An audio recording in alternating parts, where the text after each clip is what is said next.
Amém. Mais altos que a neve, porque nós cremos no sangue, no sacrifício da cruz. Amém. Graças ao Senhor por chegarmos até aqui, né?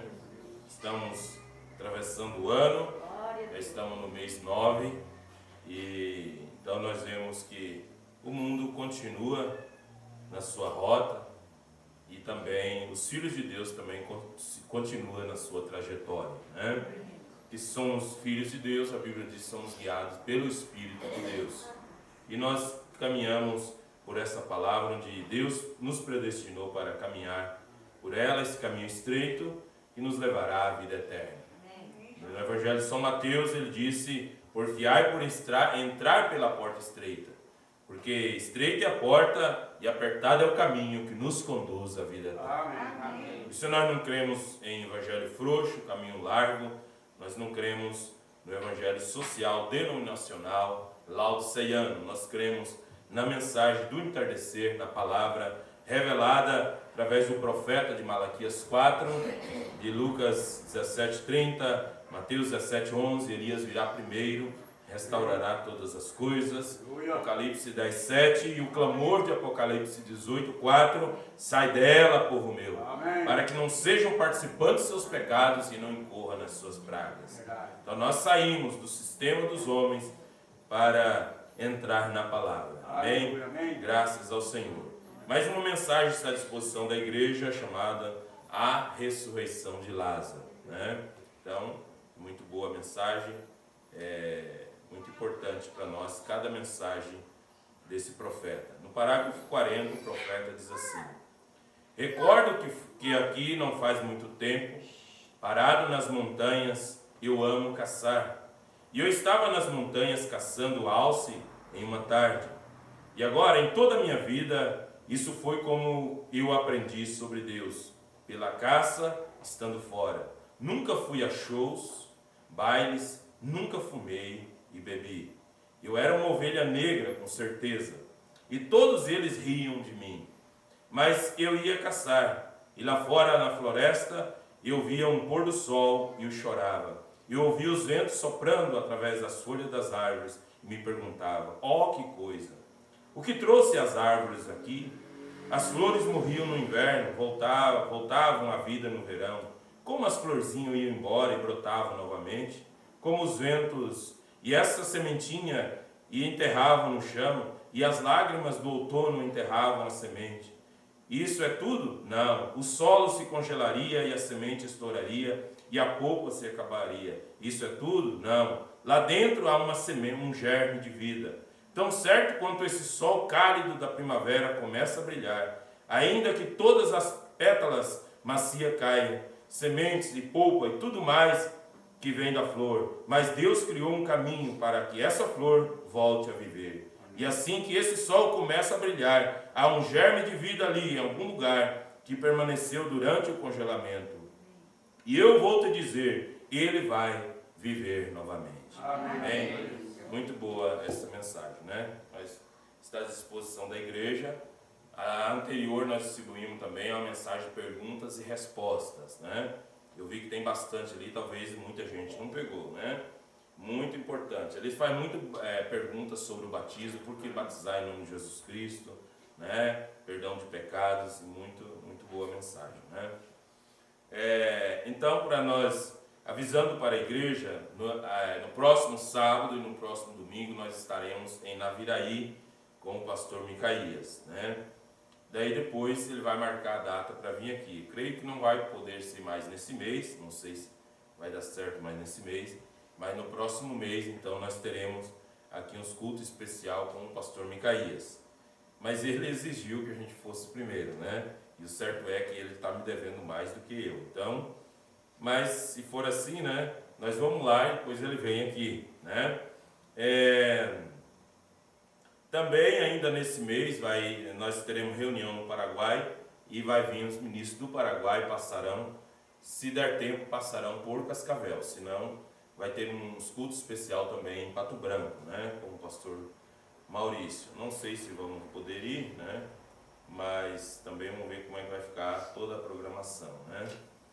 Eu creio que esses avisos esses avisos, né? Louvado seja o Senhor. Nós estudamos então sobre as 7 eras da igreja. Nós vamos entrar mais nessa palavra de ensinamento sobre as eras, embora que nas eras o Mombrana está sempre doutrinando os crentes, né?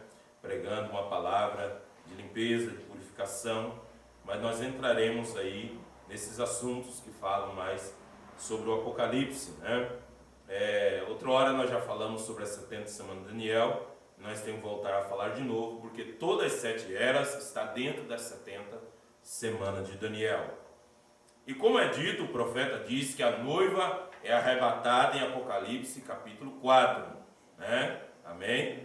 Amém. E ela só volta para a terra em Apocalipse capítulo 19. Mas Apocalipse capítulo 10 diz que um profeta estaria na terra, né? Então como é esse negócio, né? Se o sétimo selo abre em Apocalipse 8 e a noiva é arrebatada em Apocalipse 3, Apocalipse 4, né? Então nós vamos ver que para nós entendermos isso, nós temos que entender as 70 semanas de Daniel, o tempo dos gentios e plenitude do tempo dos gentios, para nós podermos entender que Apocalipse capítulo 5, Apocalipse 6, 7, 8, 9, 10 está dentro de Apocalipse capítulo 3, Apocalipse 4, né? Então, quando nós entendermos esse tema, esse assunto, estudarmos as 70 semanas e estudarmos os selos, então você verá que é assim, né? Então nós estudamos as 7 eras, Mombrana pregou as 7 eras, né? Ele pregou essas mensagens, a visão de Patmos, né? A revelação de Jesus Cristo, a visão de Patmos, as 7 eras e um resumo sobre as eras. E hoje nós vamos fazer esse resumo sobre as eras, né? Tudo que foi que aconteceu, porque o Mombrana diz que esse é o tempo da colheita. Tudo que foi plantado no mundo está se colhendo hoje. Tudo que se plantou lá em Gênesis, hoje é o tempo da colheita. Tudo que o diabo semeou, ele está colhendo agora. E tudo que Deus semeou também, ele vai colher agora. Amém. E levar para o seu celeiro. Amém? Louvado seja Deus. Vamos então colocar de pé, vamos ler as Escrituras. Apocalipse capítulo 1. Apocalipse capítulo 1.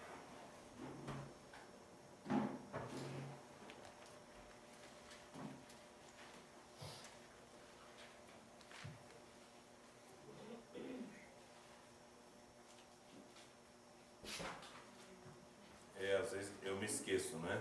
Mas tem que lembrar, porque o irmão pediu, a gente promete, né? O irmão Mário Amarila, lá do Paraguai, Cidade Leste, manda saudação para toda a igreja, né? De vez em quando ele manda o áudio e só faça chegar a nossa saudação aí a los hermanos, né?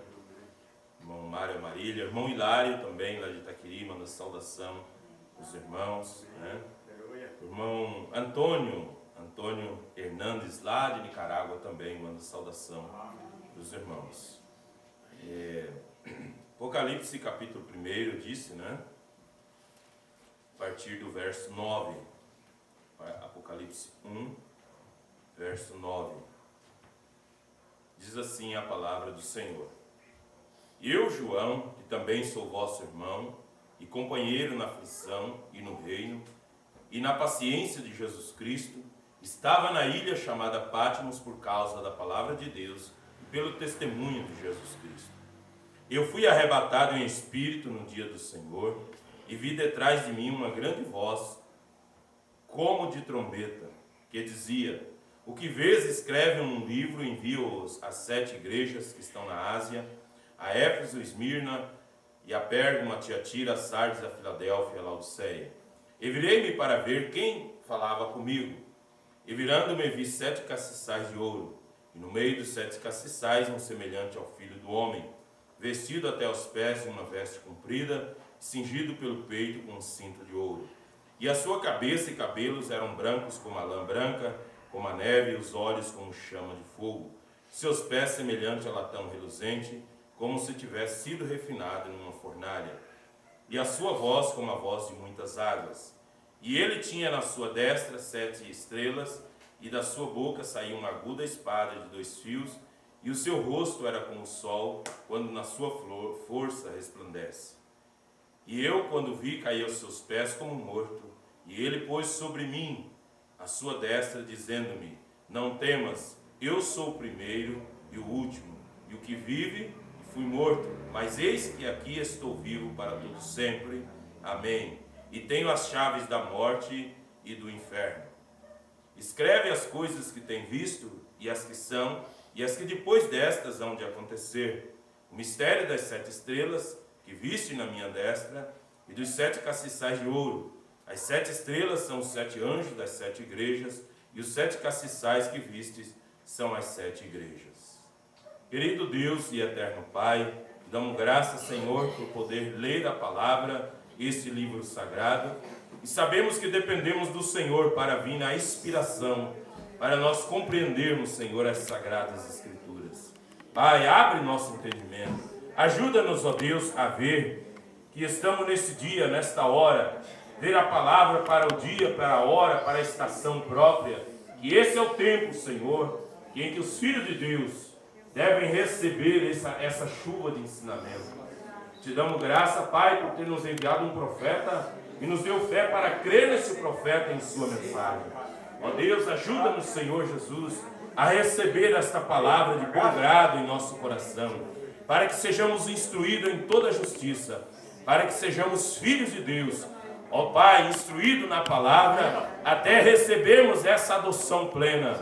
Em nome do Senhor Jesus, nós pedimos, Pai, seja conosco, e nós te agradecemos, meu Deus. Obrigado, Senhor Jesus, por nos dar esse privilégio de termos a palavra em nossa vida, termos uma igreja onde pararmos, sentarmos, estudar a palavra, louvar ao Senhor, servir a Ti, ó Deus vivo. Em nome de Jesus Cristo, nós rogamos as Tuas bênçãos e agradecemos, Pai. Amém, Jesus. Amém. Podeis assentar, irmãos. Louvado seja o Senhor. Então, um resumo das 7 eras da igreja. Então, durante as 7 eras, Deus chamou os gentios, que estavam fora do pacto de Deus, fora do pacto de Abraão, pacto abraâmico. Então, Deus sempre fez pactos. Primeiro, Ele fez um pacto com Adão e Eva, e disse para eles que podia viver naquele jardim, ia viver eternamente, mas no dia que eles comessem do fruto da árvore, da ciência, do bem e do mal, nesse dia eles iam morrer. E o homem, então ele quebrou aquele pacto. Não exatamente o homem, a mulher. Adão entrou no pecado para salvar Eva. O Branham diz aqui no livro das Eras que Eva merecia ser queimada viva pelo que ela fez. Mas Adão, ele para redimir Eva, porque para Deus matar a Eva, ele teria que matar Adão também. Então, Adão é um tipo de Cristo, ele tipificava Cristo. Cristo não cometeu pecado, mas ele se fez pecado. Ele entrou no pecado para salvar a nós pecadores. Amém. Então, Adão fez isso, essa redenção, né? Ele redimiu a Eva. Então, ele entrou no pecado. E dizemos que o homem pecou. Ele não pecou voluntariamente, ele pecou para resgatar, redimir a sua companheira. E quando Deus a fez, ele gostou tanto dela, que disse: essa é carne da minha carne, ossos dos meus ossos. Né? E também Cristo, ele entrou no mundo, veio ao mundo, se fez pecado. Ele não cometeu pecado, mas ele se fez pecado, foi sepultado com os ímpios, foi contado com os transgressores, mas ressuscitou ao 3º dia. Amém. Glórias ao Senhor Jesus. E então, nós vemos que nesse período das 7 eras da igreja, ele chama um povo para o seu nome. Então Deus fez o primeiro pacto com Adão, ele falhou. Fez um pacto com Abraão, Abraão também falhou, só que o pacto de Deus com Abraão era um pacto incondicional, né? Era um pacto incondicional. Então, ele disse a Abraão: tu és meu, não importa, Abraão, o que tu faça, tu és meu. E Abraão tentou fazer a sua própria vontade, mas Deus ia e trazia ele de volta. Não é que Abraão ia se perder, mas Abraão pagou por cada erro que ele fez. E o Mombra diz assim também é o cristão: você não perde a salvação, às vezes por você cometer um erro, uma falha, mas você vai pagar por esse erro. Quer seja por um sofrimento, por uma enfermidade, ou alguma coisa, Deus vai fazer com que você pague por esse erro. Porque o Mumbrana diz que o eleito não leva nada para acertar do outro lado. Ele se acerta com Deus aqui. As contas é acertada aqui desse lado, né? E talvez você diz, a luta está sendo grande. Suporta ela, porque você é merecedor da vida eterna. E se nós somos dignos de sofrer por Cristo, então nós somos dignos também de reinar com Ele, a Bíblia diz, né? Então, que nós possamos suportar a prova, possamos suportar a luta, porque Ele tem um pacto incondicional conosco. Ele nos elegeu antes da fundação do mundo, nos predestinou para a vida eterna. Abraão fez o que Deus disse para ele não fazer, que não era para descer no Egito. Mas a fome apertou tanto na terra, Deus permitiu vir uma seca, e veio uma fome tão terrível, que Abraão, fisicamente, humanamente, Abraão se obrigou a ir no Egito. E ele fez aquilo que Deus disse para ele não fazer. E lá no Egito ele quase perdeu a mulher. Lá no Egito, olha, então, foi tudo aquilo que aconteceu com Abraão. Ele teve que mentir para que Sara não morresse, para ele não morrer por causa de Sara. Mas depois Deus entrou em cena, porque Deus sempre intervém em favor do eleito. E o problema é que quando Abraão saiu da vontade de Deus, foi no Egito, que era um lugar fora da vontade de Deus, ele trouxe um problema de lá. E não era pequeno, grande, né? Ele recebeu de Faraó. Faraó deu para Sara uma escrava chamada Agar, né? E depois, com essa serva, ele teve um filho, chamado Ismael, que é um espinho no sapato de Israel até hoje, os ismaelitas, né? Que são os árabes, né? Então nós vemos que muitas lutas que nós temos, foi nós que saímos da vontade de Deus. E Deus permitiu elas virem na nossa vida, né? Então, que nós possamos com sabedoria, né, sempre atribuir a Deus a vitória. E se alguma derrota que nós temos, nunca é por causa de Deus. É porque nós não buscamos mais, ou não vigiamos, ou nós não demos o devido valor, né, atenção ao chamado de Deus. Então Deus tem suprema autoridade, supremo poder sobre nós. Então, contanto que nós estejamos em suas mãos, né? Nós estejamos em suas mãos, ele sempre sabe melhor, né? Ele sempre sabe melhor. Então, Mumbrana, ele compara os filhos de Deus, né? Ele fala sobre Israel, que nem todo Israel é um verdadeiro judeu, mas são israelita. Nem todo Israel é o Israel de Deus, né? Então ele diz que nem todo cristão é um verdadeiro cristão. Por quê? Porque durante as eras nós estudamos aqui que toda pessoa que confessa o cristianismo, ele é um cristão, porque ele crê no Cristo e crê na mensagem da cruz. Mas o Mumbrana diz que há o verdadeiro cristão que crê em toda a palavra.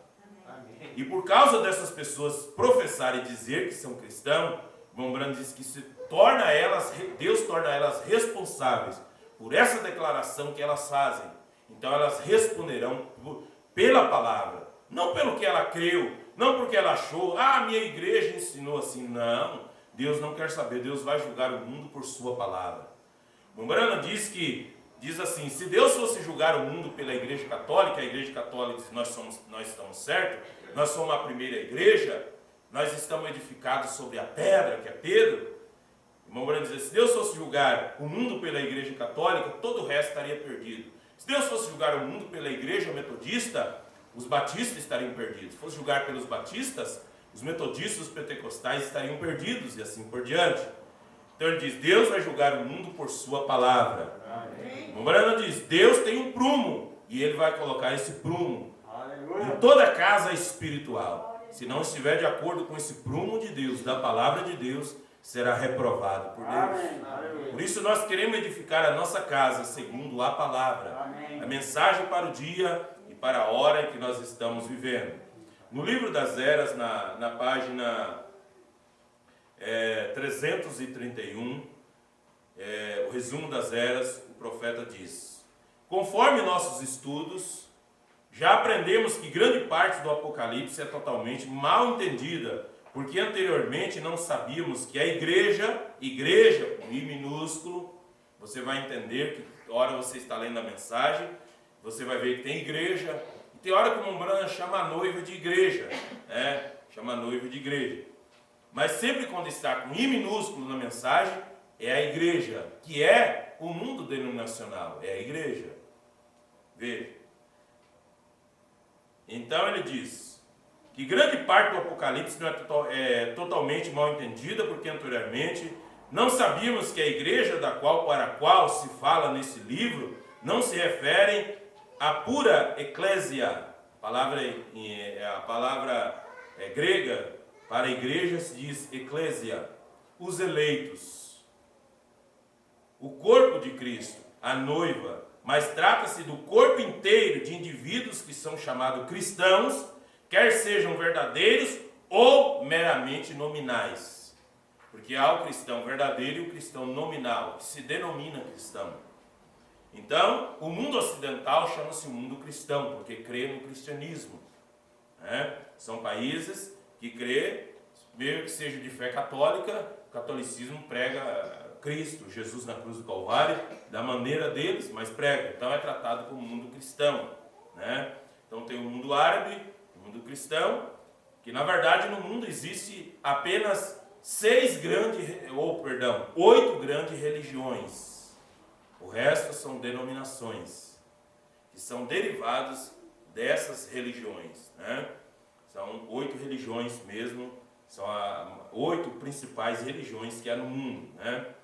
Veja, então ele diz, e assim como nem todo Israel é Israel, assim também nem todo cristão é cristão.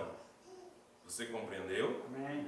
E desse modo aprendemos que a igreja é constituída de 2 vinhas, a verdadeira e a falsa. As 2 vinhas são motivadas por 2 espécies de espíritos. Uma tem o Espírito Santo, enquanto a outra é dotada do espírito do anticristo. Mesmo que elas estão adorando a Deus, elas gritam, elas fazem milagre, operam maravilhas, mas elas são do anticristo. Que declaração forte é! E você leia a mensagem dos ungidos dos últimos dias, você vai entender isso. São homens ungidos pelo Espírito de Cristo, mas negam a palavra, negam o batismo em nome de Jesus Cristo, negam a deidade de Jesus, eles negam a palavra de Deus. Veja, porém, desde que ambas levam o nome do Senhor, sendo chamadas cristãs, e por levarem tal nome, obviamente, alegam ter um parentesco com ele, Deus o chama de casamento. Deus agora considera ambas responsáveis perante ele e, portanto, fala a cada uma. E assim, além disso, aprendemos que essas 2 vinhas cresceriam lado a lado até o fim das eras, quando ambos chegariam à maturidade e ambos seriam ceifadas. A falsa vinha não venceria e destruiria a verdadeira vinha. Mas, por outro lado, tampouco a verdadeira vinha poderia conduzir a falsa vinha ao relacionamento salvador com Jesus Cristo. Nós não podemos ganhar eles e nem eles vão nos ganhar, porque nem o eleito será confundido. E nem o eleito larga dessa mensagem para voltar para uma denominação. Por quê? Porque a denominação é a falsa vinha, é a semente errada. Embora eles estejam falando de Deus, mas nega a palavra. Nega a Santa Ceia Apostólica, nega a palavra para esse dia, nega esse profeta, zomba desse profeta, ridiculariza, chama de falso, mas os seus pregadores falsos, pidões de dinheiro, eles dizem, o profeta fulano de tal profeta. Pode ser um profeta, porque Balaão também era um profeta e amava muito dinheiro, amava muito o prêmio da injustiça. Veja, então, nem todo Israel é Israel e nem todo cristão é cristão. Por isso, esse livro das eras veio para esclarecer e tirar a roupagem denominacional de Satanás, que está vestido de uma roupagem religiosa, tentando enganar os eleitos, porque a Bíblia diz, se possível fora, enganaria até os escolhidos, se possível. Então não é possível, porque o eleito, Deus cuida do eleito. Amém. Deus cuida de sua semente predestinada. Veja, E então o profeta diz na página 332, ele fala sobre que a morte viria, né? Sobre os falsos cristãos, que seria a morte espiritual. Todavia eles seguem vivendo, gritando e tudo mais, a vida natural, mas espiritualmente eles estão mortos porque estão sem o germe de vida da palavra. Veja, e a morte havia entrado, como sabemos, não estão ouvindo a voz do Espírito alçado naquela primeira era para todos que ouviram. Porquanto ele anuncia, ao que vencer dar-lhe-ei comer a árvore da vida, que está no meio do paraíso de Deus. A igreja já tinha absorvido muito da árvore da morte, ou a falsa vinha denominacional, cujo fim é o lago de fogo. Porém agora não há nenhum querubim com uma espada inflamadas para guardar a árvore da vida. Deus agora não se afasta do meio da igreja, como ele afastou-se do Éden. Oh não, ele estará sempre no meio de sua igreja até a era final. E esse é o tempo, ele chama todos para virem. E agora, por favor, sejamos cuidadosos aqui. Esta mensagem ao anjo da igreja que está em Éfeso não é uma mensagem para a própria igreja local de Éfeso. É uma mensagem para a era.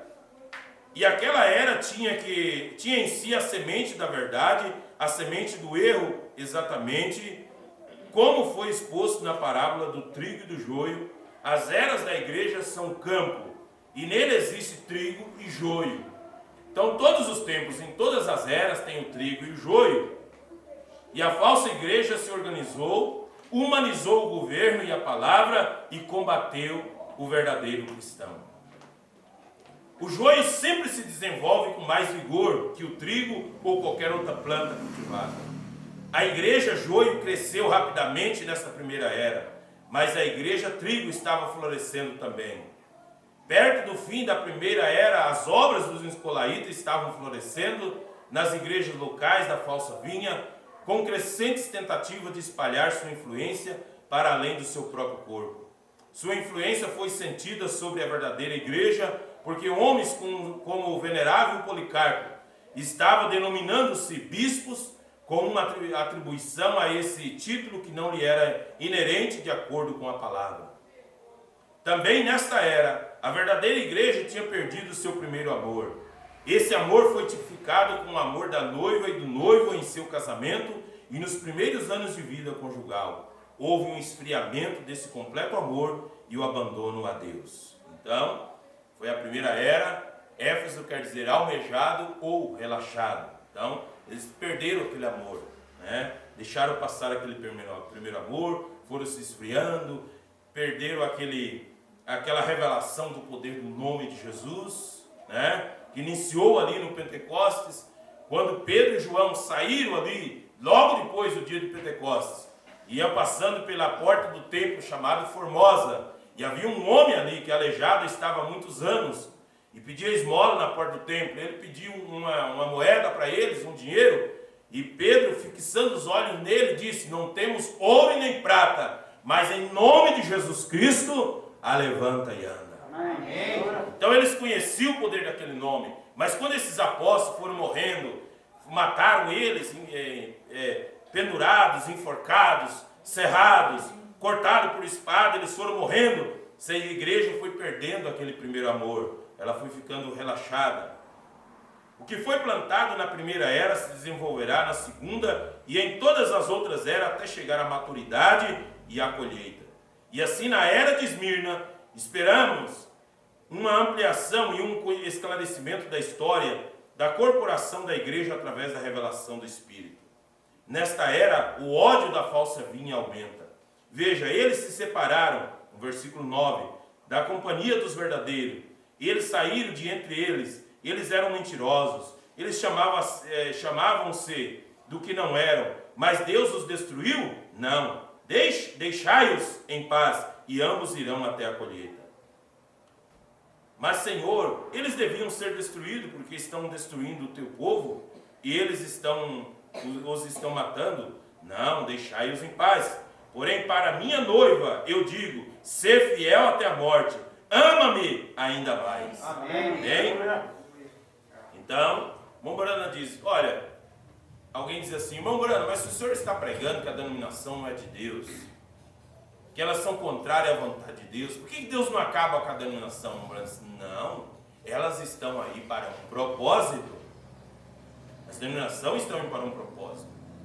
Agora você lembra de alguém denominacional, bem fora de ordem, com um espírito bem religioso, que inventa que está cheio do poder, falando língua e não sei mais o que, inventando profecia e revelação e tudo mais. Imagina se essa pessoa viesse para dentro da nossa igreja. Que trabalho ele ia ser aqui. Por isso Deus tem as denominações, lembrando disso, para Deus separar o trigo do joio. Amém. Lá é o lugar deles. Mas se tiver um eleito, uma semente eleita lá dentro, quando ela ouve essa voz de Apocalipse 18:4, sai dela, povo meu, para que não seja participante dos seus pecados e não incorra nas suas pragas. Lembrando de dizer sai dela, quer dizer sai de suas doutrinas. E uma de suas doutrinas é o trinitarianismo. O batismo falso nos títulos de Pai, Filho e Espírito Santo. Veja. Então Deus tem que ter, Deus permite ter. O campo está aí, o mundo é o campo. É a parábola do trigo e do joio. O mundo está aí, as sementes foram plantadas. Né? Página 334. Aprendemos e temos indiscutíveis que a falsa vinha é a vinha de Satanás. Seu ajuntamento é dele, Satanás. Eles se reúnem no nome de Deus e mentem que são de Cristo. Eles pregam, ensinam, batizam, participam de vários ritos dados por Cristo à igreja, todavia não são de Deus. Ou essa mensagem é a verdade ou não é. Deus não tem meio termo. Mas porque dizem que são, Deus os considera responsável em cada era. Fala deles e a eles. Eles nos fazem lembrar exatamente de Balaão. Ele tinha um ofício profético. Ele sabia a maneira adequada de se aproximar de Deus, como demonstrado no sacrifício dos animais limpos. Todavia ele não era um verdadeiro profeta da palavra, porque quando Deus falou-lhe para não ir honrar Balaque com sua presença, mesmo assim ele procurou, portanto Deus o deixou ir. A vontade perfeita que Deus deu, veja, deu lugar, ele deixou a vontade perfeita de Deus, que Deus deu, a lugar à vontade permissiva de Deus por causa do desejo do coração de Balaão. Deus realmente disse, vai em frente. Mudou Deus de ideia? Não, Senhor.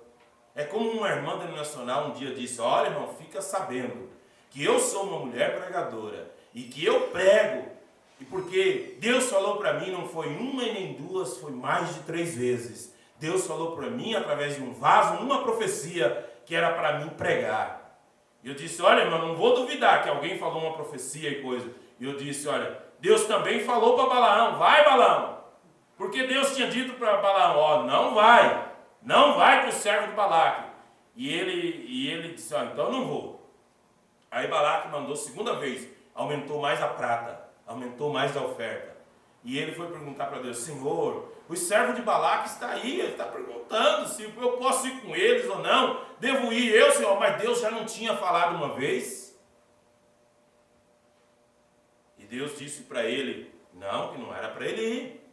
E eles voltaram a 3ª vez, com mais prata e mais ouro. Então Balaão, ainda atrevido, denominacional, foi perguntar para Deus ainda se era para ir. Mas Deus já não tinha falado uma, tinha falado 2, e ele queria ainda insistir. Deus disse, vai, vai. Tu vai, mas tu vai falar só o que eu te disser para te falar. Então veja, Mombrana diz, esse é um quadro do espírito denominacional hoje, teimoso. Um espírito denominacional teimoso, tem uma Bíblia, como nós temos a Bíblia, sabe que o batismo está aí em nome do Senhor Jesus Cristo. Ah, mas a nossa igreja, o estatuto da nossa igreja diz que não é assim. Sabe que São João capítulo 13, o lava-pés, é uma doutrina bíblica que foi restaurada nesses últimos dias por um profeta de Malaquias 4, que ia trazer a fé de nossos pais apostólicos para os filhos de Deus de hoje, como eles praticavam na igreja primitiva a Santa Ceia Apostólica com pão ázimo, vinho puro e a cerimônia do lava-pés. 3 ordenanças, 3 ritos sagrados aí. E ele diz assim, mas isso aí foi o dia dos apóstolos. Nossa igreja não faz assim, então não precisa fazer. mas Deus disse para fazer assim. É Deus quem disse. Mas como eles têm a mesma unção de Balaão, eles são rebeldes. Eles são rebeldes. Veja, e olha como Umbrana vai dizer. Então ele diz, Deus diz para ele, vai em frente. Mudou Deus de ideia? Não, Senhor. Deus fez o que queria. Deus fez o que queria, independente da ida de Balaão. Balaão não anulou a vontade de Deus. Deus mesmo assim fez o que queria. Balaão é quem foi o perdedor, pois ele se desviou da palavra. E hoje nós temos a mesmíssima coisa. Mulheres pregadoras, organizações, falsa doutrina e etc, etc, desmembrando. E pessoas adorando a Deus, manifestando-se no Espírito, com letra maiúscula, manifestando-se no Espírito, no verdadeiro Espírito Santo, e agindo exatamente como fez Balaão, alegando que Deus lhes falou, mesmo quando a comissão recebida é contrária à palavra revelada. E eu não negarei que Deus lhes falou, porém, foi exatamente como ele falou com Balaão, aquela segunda vez. Assim como ele sabia que Balaão queria o desejo do seu próprio coração acima da palavra dele. E ele lhe o concedeu. E não obstante, sempre no fim, impondo sua própria vontade. E assim também hoje Deus fala às pessoas para irem adiante nos seus desejos, nos seus próprios corações, porque já rejeitaram a palavra. Quando você mostra a mensagem para uma pessoa, e mostra a mensagem, mostra o profeta, mostra essa palavra, que Deus está chamando uma igreja pura, separada do mundo, e as pessoas insistem, não, nós temos que ir lá naquela igreja, vai vir um pregador lá, fulano de tal, vai ter revelação, e nós temos que ir naquela igreja. São pessoas que rejeitaram a verdade, e insistem no erro. Essas pessoas têm o mesmo espírito de Balaão, um espírito de rebeldia, contrário à palavra de Deus. E o pior de tudo, que Abraão, ele saiu da vontade de Deus, desceu no Egito, errou, Deus cobrou dele o erro. Agora, só que Balaão saiu da vontade de Deus e fez o que fez, por um erro doutrinário, Deus nunca perdoou Balaão. Quando você vê lá em Apocalipse, em toda a Bíblia, quando se menciona Abraão, Deus não fica lembrando dos erros de Abraão. Não, ele não fica lembrando e repetindo os erros de Abraão. Ele fala que Abraão, por fé, ele esperou da promessa e tudo mais. E lá em Apocalipse fala de Abraão, os filhos de Abraão, semente de Abraão. Mas de Balaão só fala como aqueles que vão para o lago de fogo. E então ele diz, quando as pessoas querem a sua própria vontade, insiste com Deus, Deus mostra a palavra e diz, vai embora. Né? Porque eles querem fazer os seus desejos, seus próprios corações, porque rejeitaram a palavra. Porém, mesmo assim, a vontade de Deus será realizada. Amém? Espero que você veja isso não somente esclarecerá muito do que é visto em todas as eras, porém ajudará especialmente nesta última era, que tem tanta manifestação e bênçãos externas, cura da carne, cura de enfermidade, que as igrejas denominacionais, o que move, o motorzinho que move essas igrejas é cura, como se cura da carne fosse a coisa principal. Porque se não tiver sinais, tem que ter cura. São bênçãos externas e a alma fica bem vazia. Veja, bênçãos externas, embora toda ela esteja tão contra a vontade de Deus, revelada pela palavra. Se alguma era já recebeu uma mensagem forte e clara, é esta era. Foi e é a verdade do Velho Testamento. O filho da escrava afligirá o filho da livre, até que o filho da escrava seja lançado fora. Isso nos deixa saber que o ódio e a blasfêmia de Satanás contra o verdadeiro cristão serão manifestados através de um grupo de falsos cristãos nominais. E isto crescerá até que Deus desarraigue essa falsa vinha no fim da era de Laodiceia. E a terceira era revelou pelo espírito de profecia que a igreja mundana adotaria o nicolaítismo como uma doutrina. O que é nicolaítismo? É a hierarquia de um homem sobre outro. Bispo estadual, presbítero da região e bispo nacional, pastor líder nacional. Mombrando diz que isso é nicolaítismo. O irmão Branham diz que essa é uma doutrina que leva e levará as pessoas ao inferno. E, então, essa o irmão Branham vem advertindo sobre isso. Ele diz, adotaria a doutrina do nicolaítismo.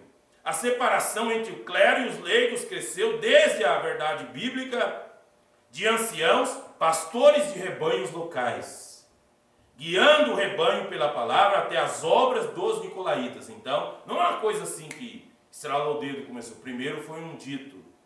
Você sabe que quando o governo quer tirar um direito do povo, começa a dizer, começa a falar e falar. Você não está vendo falar de uma reforma trabalhista que ia acabar com o 13º e não sei mais o que, ia acabar com férias. Mas as pessoas ficam tudo iradas, o cabelinho arrepia, os nervos ficam, né, com vontade de fazer protesto e coisa mais. Só que isso quando vai sendo falado, e vai sendo falado, e dá uma acalmada, passa mais uns anos, fala de novo, até que uma hora as pessoas aceitam.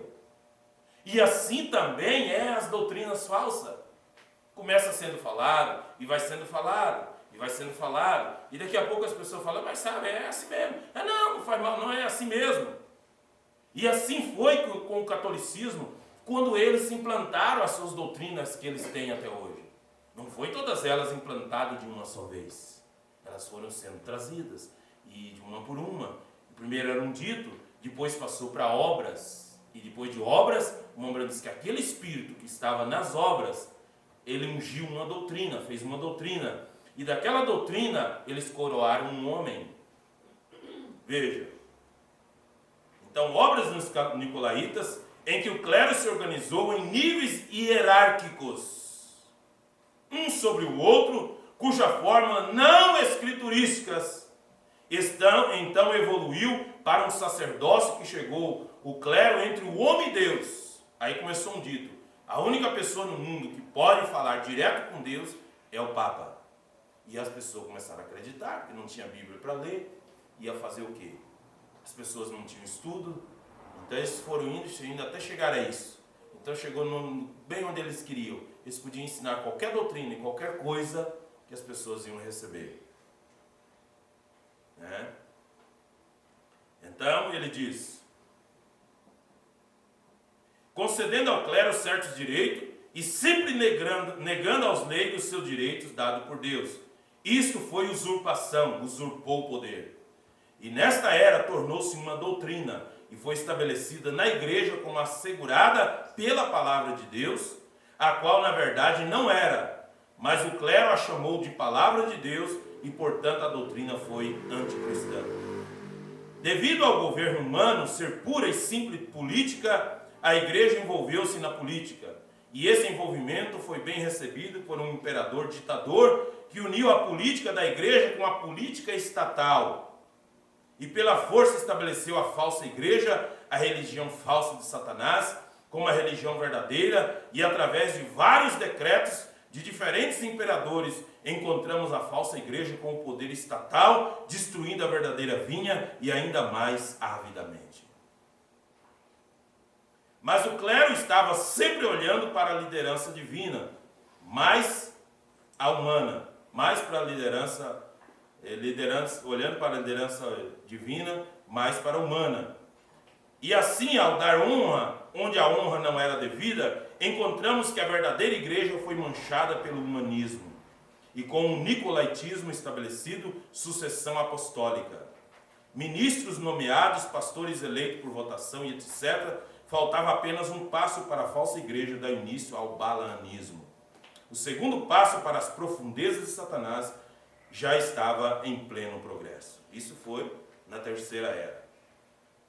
E esse segundo passo foi a doutrina de Balaão, descrita em Apocalipse 2,14, na qual Balaão ensinou Balaque a fazer tropeçar os filhos de Israel através de uma reunião conjunta. Ali os convidados fariam mais duas coisas contrárias à palavra de Deus. Você recordará que Balaque precisava de ajuda para conservar seu reino, e ele apelou para a figura espiritual mais influente do dia. Por que as denominações, muitas delas estão apelando para o Papa? Né? Balaão deu o conselho que laçou e destruiu Israel. E foi em primeiro lugar, a sugestão para que todos eles reunissem e discutissem as coisas. Não estão preparando aí um concílio ecumênico? Não estão dizendo aí que o Papa é o líder espiritual do mundo, que tem condições de reunir todos, de fazer uma reunião, né? E esse ano aí, o ano que passou esse ano, por causa da pandemia, não concretizou uma reunião que eles queriam fazer. E ela foi ventilada e falar que ia ter essa reunião, Mas sabe o que Deus fez? Deus enfiou um câncer no intestino dele.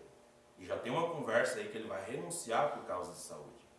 Enquanto a noiva não estiver preparada, enquanto cada filho de Deus não estiver alinhado com a palavra, Deus não vai permitir o anticristo assumir em pessoa para vir contra esta noiva. Por isso a Bíblia diz que a natureza está gemendo com dores de parto, esperando a manifestação dos filhos de Deus. E nós temos que tomar nossa posição pela palavra, o que a palavra está dizendo, o que esse profeta tem dito. Essa é a hora de nós despertarmos, reconhecer o nosso dia e a hora que nós estamos vivendo. Veja, isto não é uma brincadeira, um passo fora da palavra é fora de Cristo. Pode ser adorar, pode adorar a Deus. O irmão Brando disse, só que eles pensam que a adoração vai para Deus, mas está sendo desviada por causa do desvio da palavra. Mas aí vem aquele ditado, é melhor que fulano esteja numa denominação do que lá no mundo. E o outro diz assim, abriu mais uma igreja lá em tal lugar, assim, é melhor que abra uma igreja do que um bar. Será? Será que é? Melhor que abra uma denominação do que um bar? Porque eles fazem as pessoas ficarem mais incrédulas ainda. Toda pessoa denominacional que frequenta uma igreja denominacional, quando você prega a palavra, elas já estão cheias, elas já têm algo, que elas agarram tanto naquilo que um espírito ajuda elas, quando você fala a verdade, elas rejeitam. Elas rejeitam, é como um remédio que dá na boca da criança, e ela acha meio amarguinho, aí cuspe fora de novo. E daí o irmão Brana diz que o cristão, nós cristãos, não somos como criança que tem que tomar um remédio, e o pai, a mãe quer dar o remédio, a criança não quer, vai birrinho, o pai junta aqui pelo colo, aqui assim, e gruda num braço aqui, e pega a outra mão por aqui, e pega seu biquinho, toma. O irmão Brana diz que Deus não dá nada para nós empurrado goela abaixo. Todo eleito, todo cristão, predestinado para essa mensagem, quando ele ouvir essa mensagem, ele vai receber essa mensagem. Não é empurrado à força por Deus. Não, Deus não tem que empurrar goela abaixo, nada em nós. Nós temos que desejar, porque ele advertiu, se você vive pela palavra, você tem vida eterna. Se você desprezar isso, essa oportunidade, você vai para o lago de fogo, ou nós vamos para o lago de fogo. Nós não podemos desprezar essa oportunidade. Você está vendo a diferença da verdade, da igreja, da mensagem para uma denominação? Eles adoram, eles têm manifestação do Espírito, eles têm cura, bênçãos externas, diz o irmão Brana, e todavia fora da vontade de Deus. Então, e eles foram aprofundando de passos em passos. E foram introduzindo suas doutrinas, seus ditos e doutrinas e dogmas. Veja, então eles se reuniram. E afinal de contas, compreender um ao outro serve para muito. Uma vez conseguindo isso, pode-se avançar daí. O próximo passo seria adorar juntos e, obviamente, uma pequena pressão do anfitrião geralmente faz os convidados irem um pouco além do que pretendem.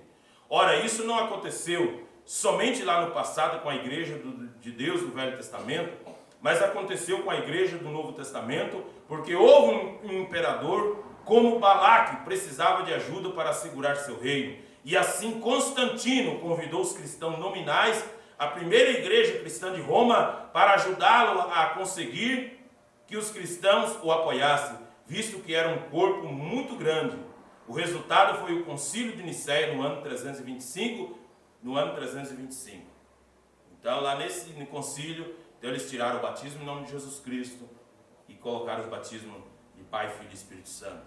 Mas houve também um concílio em Constantinopla, que é uma cidade na Turquia, que era o outro braço do Império Romano também, né? Foi uma das cidades fundada pela mãe de Constantino também. E ela era uma mulher muito influente no reino, no império, né?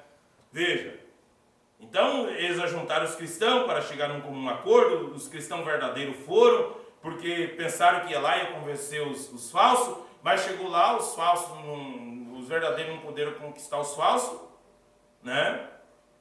E então eles tiveram que se retirar. Veja. Então eles continuaram, né? Mas Constantino aproveitou-se daquilo, uniu a política da igreja com a política do Estado, e ele então, com a força estatal, a falsa igreja, então ela se aproveitou daquilo, tinha o poder do Estado, tinha o favor da polícia a favor deles, tinha suas igrejas, podiam fazer seus cultos, suas ritos religiosos, e os verdadeiros crentes começaram a ser perseguidos, proibidos de ter sua adoração, porque eles não estavam a favor do Estado. E é isso que vai acontecer também, dentro de muito breve, né? Os falsos e os verdadeiros. E os falsos já estão se preparando. E eles lançam candidato a vereador, candidato a prefeito, candidato a deputado, a senador e tudo mais. Eles estão metidos na política, eles estão controlando a coisa.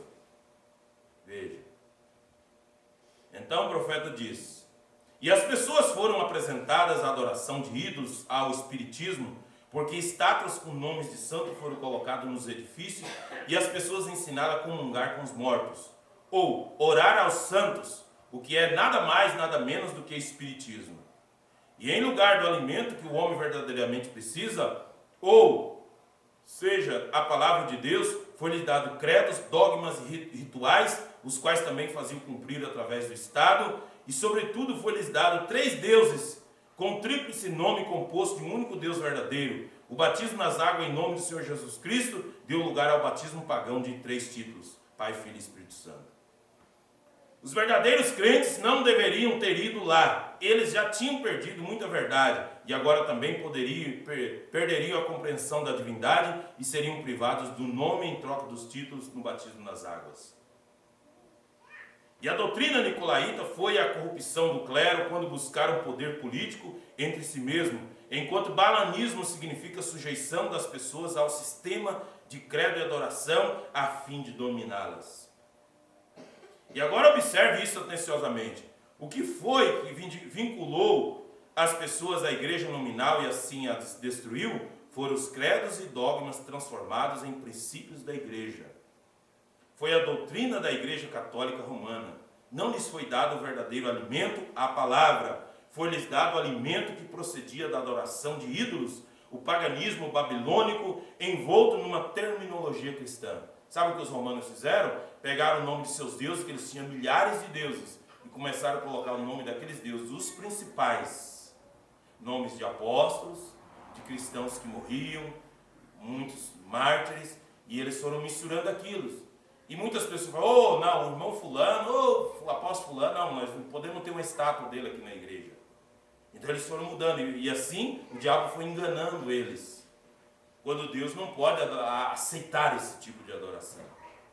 E esse mesmo espírito e doutrina estão bem no meio de todos os protestantes, e chama-se denominação. Página 337 do livro da Zero. Lembrando que esse mesmo espírito, aquele mesmo espírito que fez as pessoas fazer aquilo naquele tempo, está bem no meio hoje, bem no meio do protestante hoje, chama-se denominação.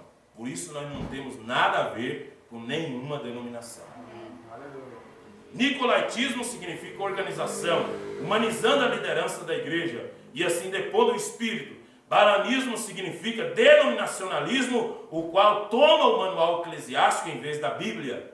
E nesta hora mesmo, muito do povo de Deus estão presos na armadilha do denominacionalismo.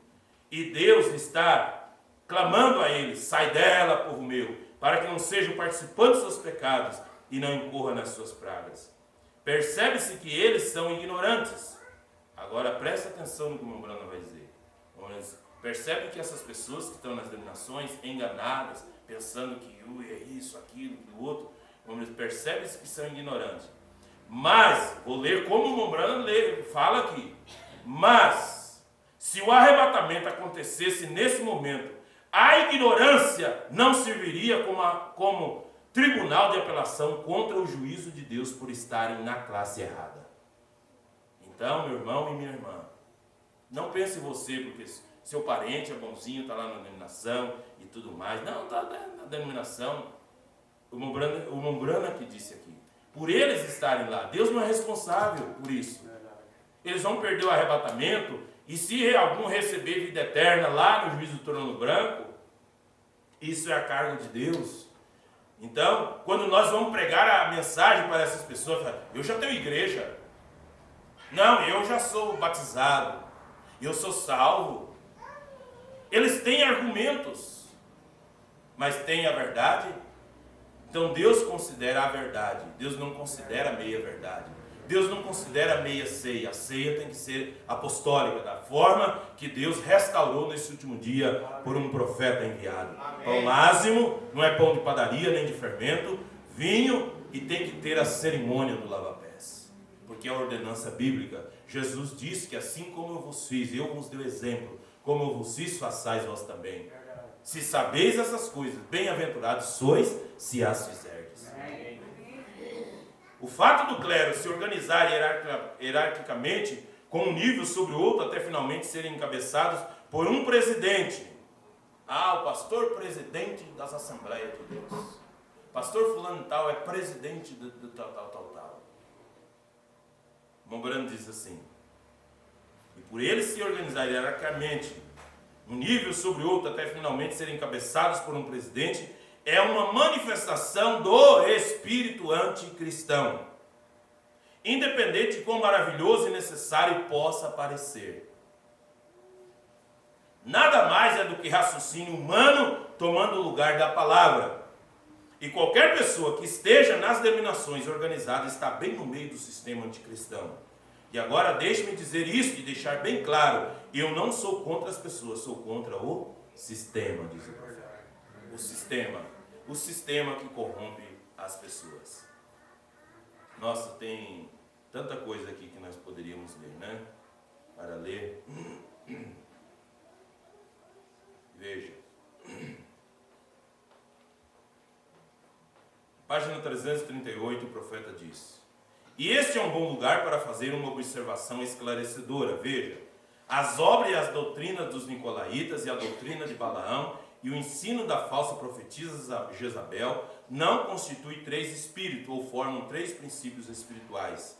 Esses três são apenas as diferentes manifestações do mesmo espírito enquanto avança de profundeza em profundeza. Tudo isso é simplesmente um espírito de organização anticristão em três estágios diferentes. Uma vez que o clero separou-se, organizou-se, e ele oprimiu o povo, conduzindo e vinculando a organização também. E essa organização estava baseada nos credos e dogmas que eles ensinavam ao povo em lugar da pura palavra de Deus.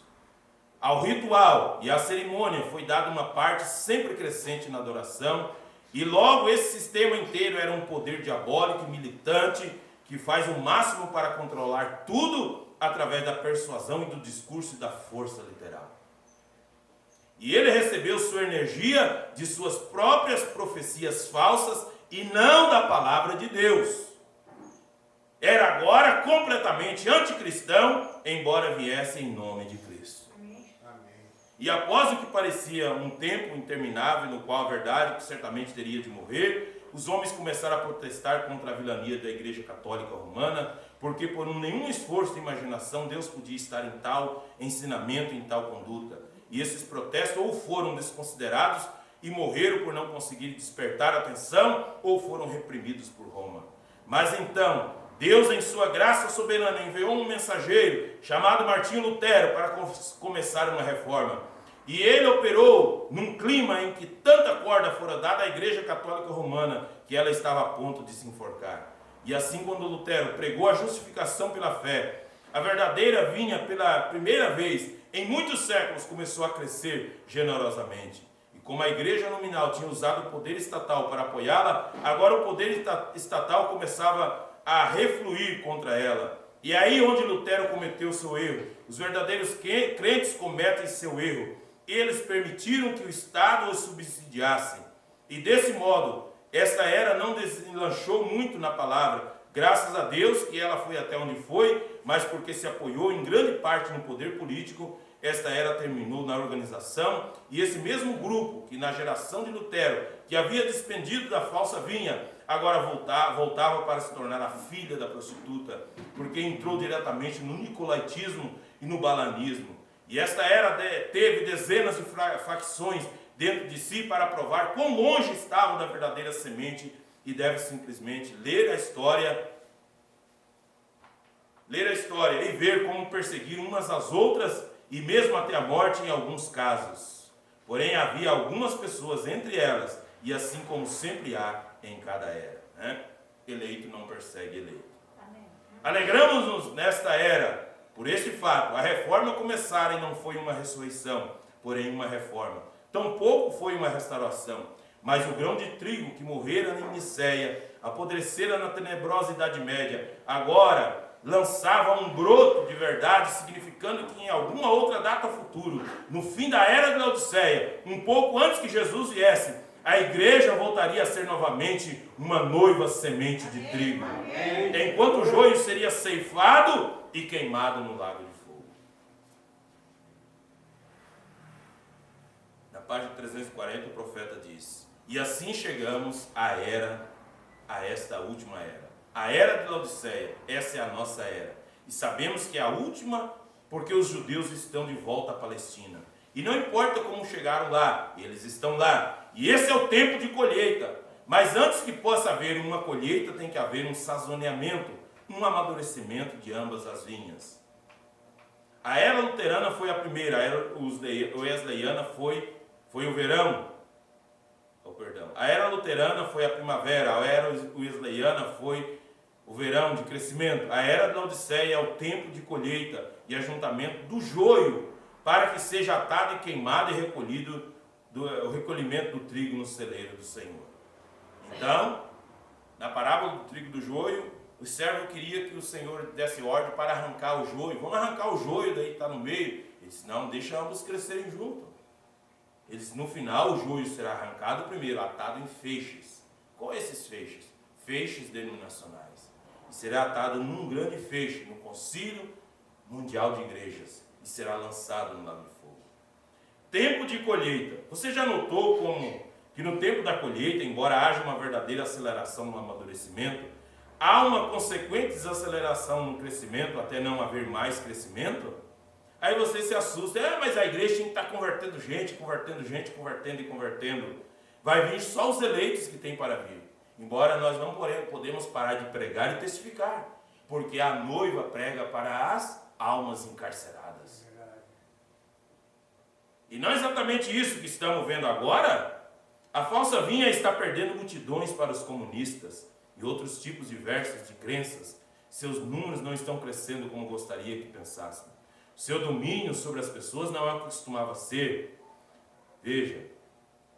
E em tantos casos, ir à igreja é apenas uma exibição. E a verdadeira vinha, o que dizer dela? Ela está crescendo? Onde estão esses vastos números que continuam vindo aos avivamentos e respondem à chamada de altar? Será que eles, na verdade, a maioria, não estão meramente emocionados e a sua aproximação, ou desejosos de algo físico, em vez de desejarem o que é verdadeiramente espiritual? Será que esta era não é como o dia em que Noé entrou na arca e a porta foi fechada, contudo Deus tardou o juízo 7 dias? Nem só um só literalmente convertido a Deus naqueles dias silenciosos. Todavia é tempo de colheita. Então tem que chegar em cena nesta era aqueles que levarão o trigo e o joio à maturidade. O joio já está amadurecendo muito rapidamente sob a orientação de mestres corruptos que afastam o povo da palavra.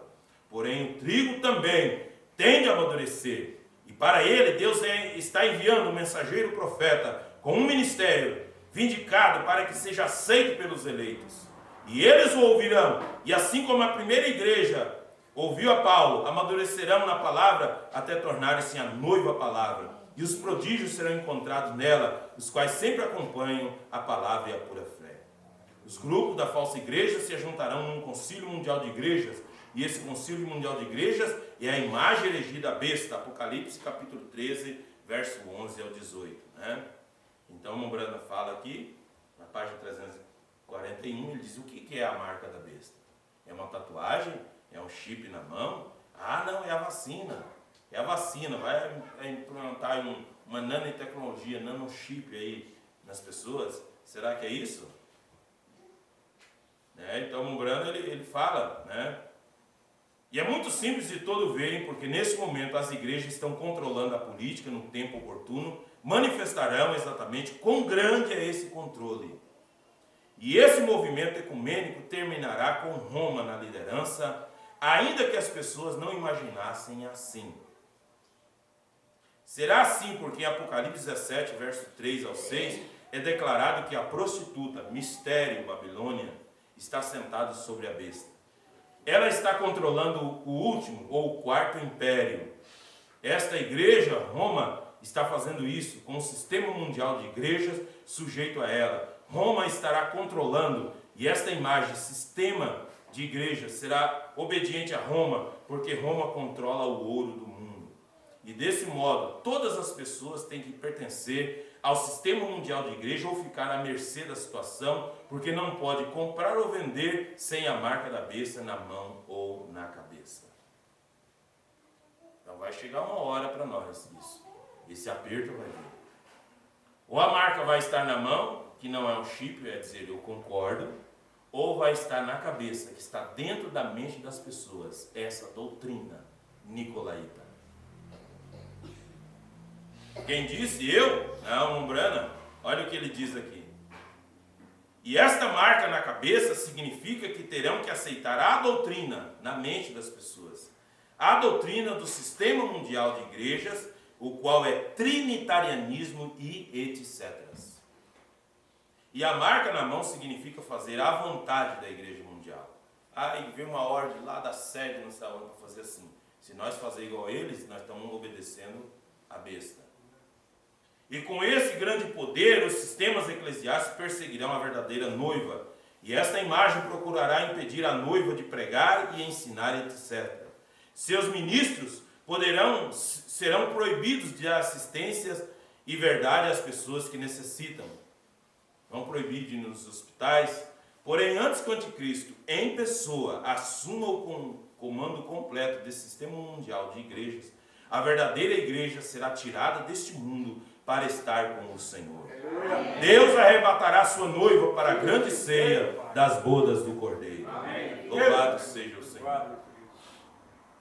Então ele fala sobre a verdadeira semente, da falsa semente, do espírito anticristão misturado, né? A mistura dos injustos. Eles participarão das bênçãos espirituais do Espírito Santo, né? Mas eles vão negar o poder da palavra de Deus, né? Então você pode ler em casa e completar. Com isso nós temos uma base para entrar nos assuntos das 70 semanas, né?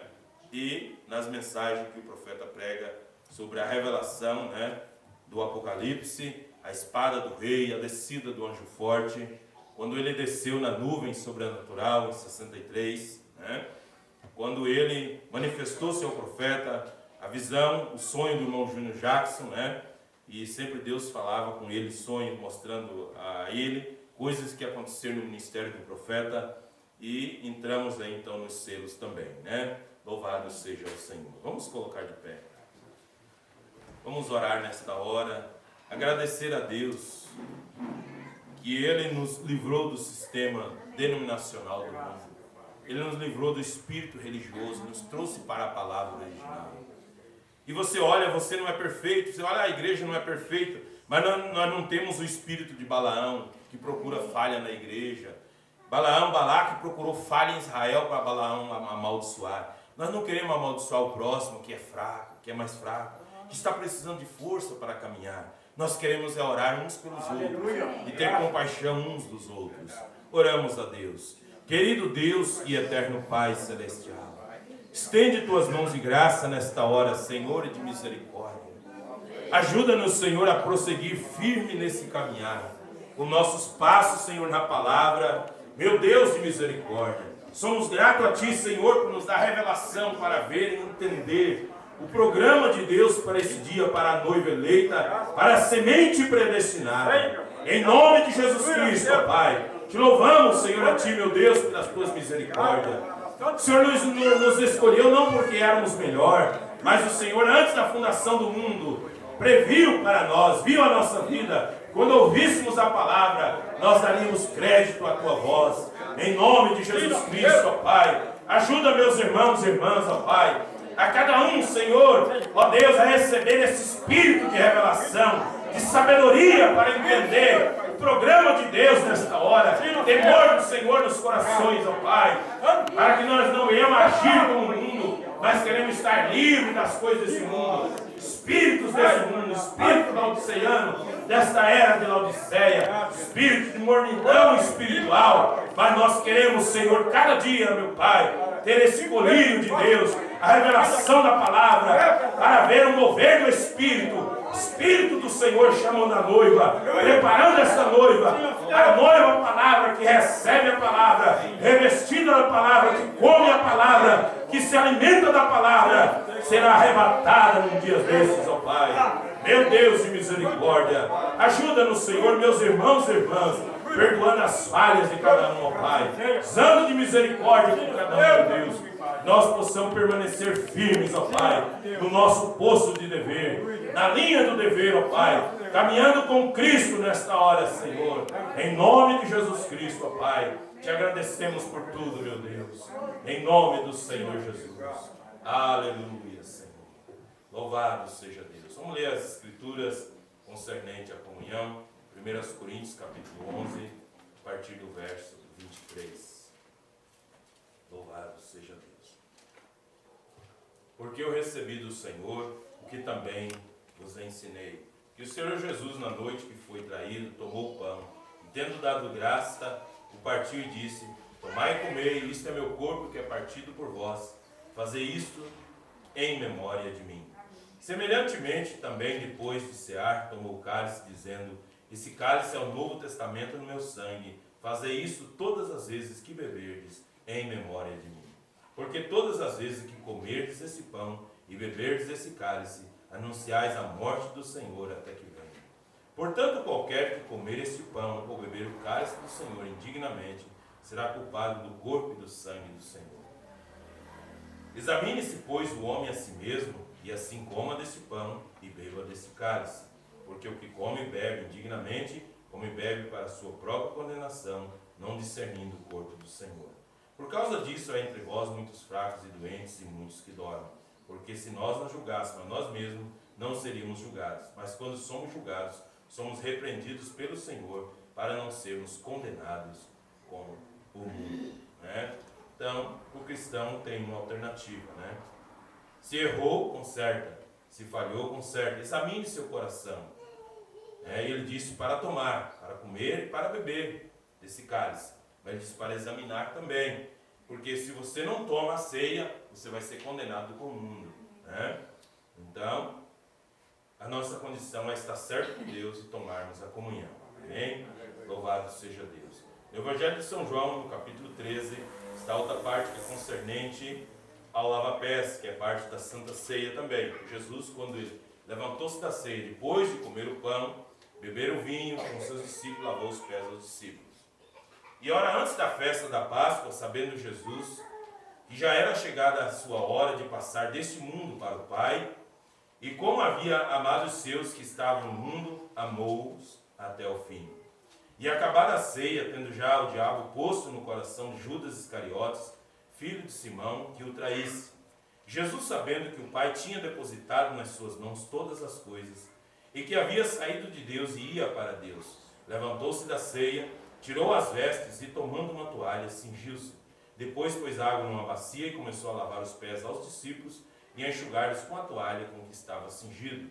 E aproximou-se, pois, de Simão Pedro, que lhe disse: Senhor, tu lava meus pés a mim? Respondeu-lhe Jesus: o que eu faço não sabes tu agora, mas tu o saberás depois. Versículo 12. Depois que lhes lavou os pés e tomou as suas vestes, se assentou outra vez à mesa, disse-lhes: entendeis o que vos tenho feito? Vós me chamais mestre e senhor e dizeis bem, porque eu sou. Ora, se eu, senhor e mestre, vos lavei os pés, vós deveis também lavar os pés uns aos outros. Porque eu vos dei o exemplo para que, como eu vos fiz, façais vós também. Na verdade vos digo que não é um servo maior que o seu senhor, nem enviado maior do que aquele que o enviou. Se sabeis essas coisas, bem-aventurados sois, se as fizerdes. Então há uma bem-aventurança em cumprir a palavra de Deus, né? Cumprir os mandamentos do Senhor. Quem deu crédito à nossa pregação e a quem se manifestou o braço do Senhor, porque foi subindo perante ele como raiz de uma terra seca, porque foi subindo como renovo perante ele, como raiz de uma terra seca, que não tinha parecer nem formosura. E olhando nós para ele, nenhuma beleza vimos para que o desejássemos. Era desprezado, o mais indigno entre os homens, homem de dores, experimentado nos trabalhos, e como um de quem os homens escondiam o rosto, não fizemos dele caso algum. Verdadeiramente ele tomou sobre si as nossas enfermidades, e levou sobre si e as nossas dores, e levou sobre si, e nós o reputamos por aflito, ferido de Deus e oprimido. Mas ele foi ferido pelas nossas transgressões, e moído pelas nossas iniquidades. O castigo que nos traz a paz estava sobre ele, e pelas suas pisaduras somos sarados. Todos nós andamos desgarrados como ovelhas, cada um se desviava pelo seu próprio caminho, mas o Senhor fez cair sobre ele a iniquidade de nós todos. Ele foi oprimido, mas não abriu a sua boca, e como um cordeiro foi levado ao matadouro, e como ovelha muda perante seus tosqueadores, ele não abriu a sua boca. Vamos agora partir o pão.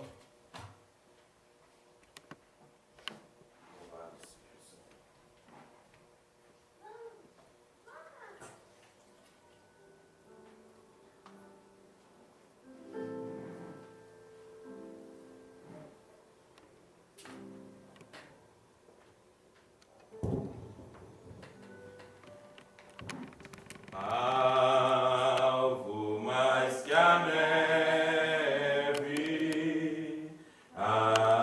alvo mais que a neve, sim, neste sangue lavados,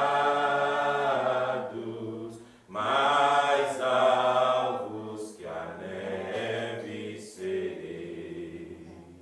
Vamos colocar em pé, quem puder, em reverência e respeito à ministração da ceia. Vamos orar pelo pão e orar pelo vinho. Nesse momento, aqui está o pão, que é um pão ázimo, feito da farinha e água sem fermento. O fermento é um símbolo do pecado. Vamos orar. Grandioso Deus e eterno Pai, em nome de nosso Senhor e Salvador Jesus Cristo, nós te damos graça nesta hora, neste momento, Pai eterno, porque estamos perante a mesa da comunhão. E não fazemos isso, Senhor, somente como um ritual, mas fazemos isso, Senhor, cada vez com temor em nossos corações, examinando a nós mesmos, ó Pai, e reconhecendo que nós falhamos muitas vezes, Senhor. Nós falhamos contra o próximo, falhamos contra o irmão, falhamos contra a esposa falha contra o marido, nós às vezes falhamos um contra o outro, ó Pai, mas nós clamamos por misericórdia nesta noite. Nós clamamos por graça, meu Pai eterno, que o Senhor nos perdoe de toda falha e fraqueza, Senhor. Ó Deus, não estamos confiando em méritos próprios, não estamos confiando na nossa força, meu Pai, mas nós cremos no sacrifício da cruz do Calvário, nós cremos no sangue da expiação, Senhor. Nós não queremos viver errando, meu Pai, nós suplicamos pela Tua misericórdia, em nome do Senhor Jesus Cristo, ó Pai, como ministro do Evangelho, juntamente com esses irmãos, nós oramos por esse pão, para que ele seja consagrado nesta hora, para o serviço da comunhão, em nome do Senhor e Salvador Jesus Cristo. Aleluia. Pai eterno, aqui também está o fruto da vide, o vinho, Senhor. Nós oramos nesta hora, meu Pai. Ele simboliza o teu sangue que foi vertido na cruz, derramado ali naquele madeiro, quando uma lança romana furou o seu lado. Ó Deus de misericórdia, suplicamos a Ti, ó Pai, para aquele sangue de Jesus Cristo que nos purifica de todo pecado. E nesta noite, ó Pai, participamos do pão e do vinho, porque queremos ter parte na vida eterna. Porque o Senhor ordenou em Tua palavra, e que o sangue de Jesus Cristo nos purifica de todo pecado. Purifica-nos por completo, Senhor. E ao tomarmos essa comunhão, nós também estamos com a consciência limpa, meu Pai eterno, porque o Teu sangue nos purifica, e tendo a consciência que nossos pecados foram lavados e embranquecidos no sangue do Cordeiro. Nesta hora, Senhor, nós viemos participar da comunhão, Senhor, pedindo a consagração desse vinho, em nome do Senhor e Salvador Jesus Cristo, ó Pai, é que nós te rogamos, ó Deus, em nome do Senhor Jesus. Amém, Senhor. As irmãs já podem vir, então.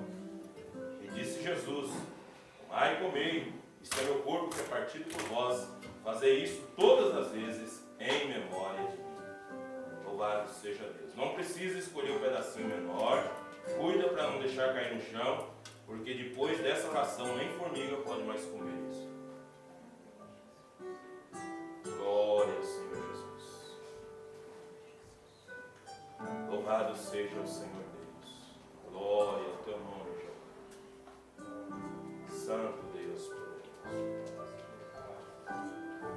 Bendito seja o teu nome, Jesus.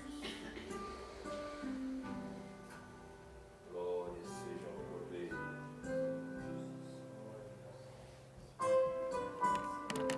Santo Deus de misericórdia. Só por graça, Senhor.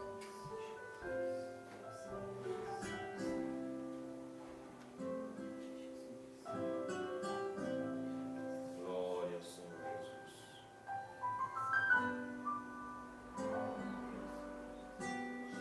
Louvado seja Deus. Glória ao teu nome, Jeová.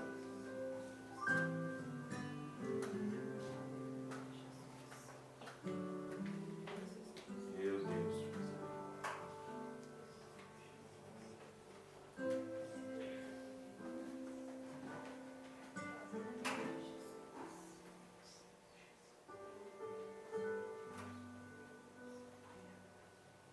Grandioso Jeová. Os irmãos podem vir. Graças, Senhor.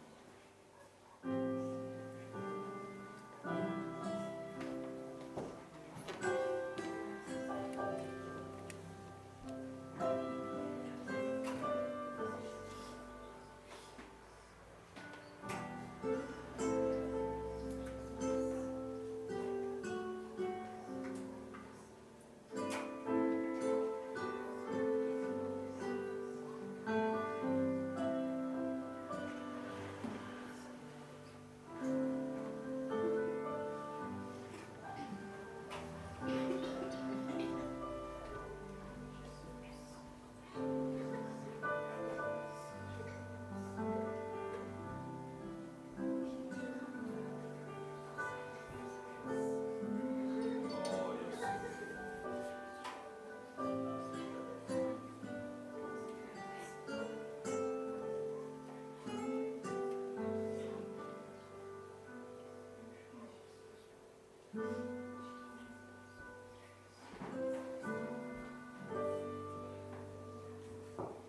Vamos orar. Grandioso Deus e eterno Pai, nós te damos graças, Senhor, nesta hora, meu Deus, e o privilégio que temos de participarmos desta comunhão. Isto o Senhor exigiu, requereu, ordenou para a igreja. Fazer isso todas as vezes em memória de mim. Senhor, teu sangue foi derramado ali na cruz. O Senhor foi ferido, chicoteado desde Jerusalém, subindo o caminho para o Gólgota por minha causa, por a causa desse povo, Senhor. Tu fosse pendurado naquele madeiro do Calvário para nos resgatar, para nos redimir, Senhor. Ó Deus de misericórdia, nós te agradecemos por a tua graça ser tão grande, Senhor. O Senhor teve compaixão de nós, ó Pai. Era nós que merecíamos morrer lá naquele lugar, pendurado naquela cruz. Mas o Senhor é o único que era digno. Tu és o Cordeiro de Deus que tira o pecado do mundo, tirou o pecado da nossa vida, tirou a incredulidade do nosso coração. Nós cremos em tua palavra, Senhor, e aceitamos pela fé o perdão de nossos erros, meu Deus. E assim, Senhor, entregamos tudo diante de ti, ó Pai. Ó Deus, estamos aqui, homens, mulheres, jovens, que lutaram durante um mês, Senhor. Ó Senhor Jesus, lutaram, perseveraram na palavra, na doutrina, para receber, Senhor, esse galardão de Cristo. Ó Deus de misericórdia, abençoa a alma de cada um. Fortalece cada um, Senhor, na fé. Quando nós tomamos a comunhão, nós sentimos esse fortalecimento, ó Pai. E quando estivermos lavando os pés, sintamos que estamos lavando os pés do Senhor. Com humildade, Senhor, sabendo que não há ninguém maior que o outro, mas somos todos pequenos filhos de Deus. Somos filhos do Altíssimo. Ó Pai, redimidos pelo Teu sangue, comprado por bom preço na cruz do Calvário. Assim te agradecemos por tudo, ó Pai, e entregamos tudo em Tuas mãos. Que possamos, Senhor Jesus, voltarmos para casa abençoados, Senhor, e mais esse culto de Santa Ceia, meu Deus. Em nome do Senhor Jesus, entregamos tudo em Tua presença, em nome de Jesus Cristo. Amém, Jesus, amém. Então lava pés as irmãs ali atrás, né? Amém. Graças ao Senhor, obrigado pelos seus dízimos, as suas ofertas, que contribuem e que sustenta a obra de Deus, a casa de Deus. Que Deus retribua na sua vida de todas as formas, física e espiritual, em livramento, em bênção, em saúde, na sua família, com seus filhos. E saiba que por causa de você, até seus vizinhos são abençoados. A fábrica onde você trabalha também é abençoada. Por causa de você, da sua fidelidade com a palavra de Deus. Amém? Ele explica a Tessalonicenses que a terra, a chuva ainda cai do céu, a terra produz mantimento, porque a noiva ainda está aqui. Amém? Então nós somos gratos a Deus por tudo, mais esse culto, pelas bênçãos que Ele tem nos dado, né? Louvado seja o Senhor Jesus, que Deus possa abençoar grandemente. Domingo nós vamos ter culto, nem que seja um vídeo que nós passamos, né? Então vamos cancelar o culto e vamos seguindo adiante na batalha. Vamos estar lá com o pastor Micaías, né? Quarta-feira, reunião de oração, né? Sexta-feira também estamos orando, e assim nós vamos lutando nessa grande batalha, nessa grande peleja, pelejando pela fé. Amém? Graças ao Senhor. Irmão Guedes, fazer uma oração para encerramento. Louvado seja o Senhor. Graças a Deus. Grandioso Deus, ó Senhor de misericórdia, que estamos, Senhor, gratos a Ti, meu Pai. Mais esse culto, Jesus, pela Tua misericórdia, meu Deus. É a Tua graça, Senhor Jesus. Bendito seja o Teu nome. Ó Deus de misericórdia. Aleluia, Senhor. Meu Deus eterno. Dê graça a cada dia. Ó Deus poderoso e eterno. Louvado seja o Teu nome. Ó Espírito Santo de Deus. Aleluia, Senhor. Ó Deus de misericórdia. Vai nos dando graça, Pai, em Deus. Louvado seja o Teu nome. Ó Espírito Santo de Deus. Deus poderoso na batalha. Vai dando livramento para o Teu povo, Senhor. Graças, Senhor, para vencer. Oh, bendito Deus, meu Pai. Louvado seja o Teu nome. Meu Deus, misericórdia. Graças, Senhor Jesus. Aleluia, meu Pai. Pregamos tudo diante de Ti, Senhor. Oh, Deus de misericórdia. Sim, Senhor Jesus. Oh, Deus eterno. Esperamos e confiamos no Senhor Jesus. Graças, meu Deus, por Tua misericórdia. Louvado seja o Teu nome. Sim, ó Espírito Santo. Meu Deus de misericórdia. Ó Pai Celestial. Te louvamos, Pai, em nome do Senhor Jesus. Amém, Senhor, amém. Que a graça e a paz do Senhor Jesus te acompanhe hoje e até que Ele venha, em nome do Senhor Jesus.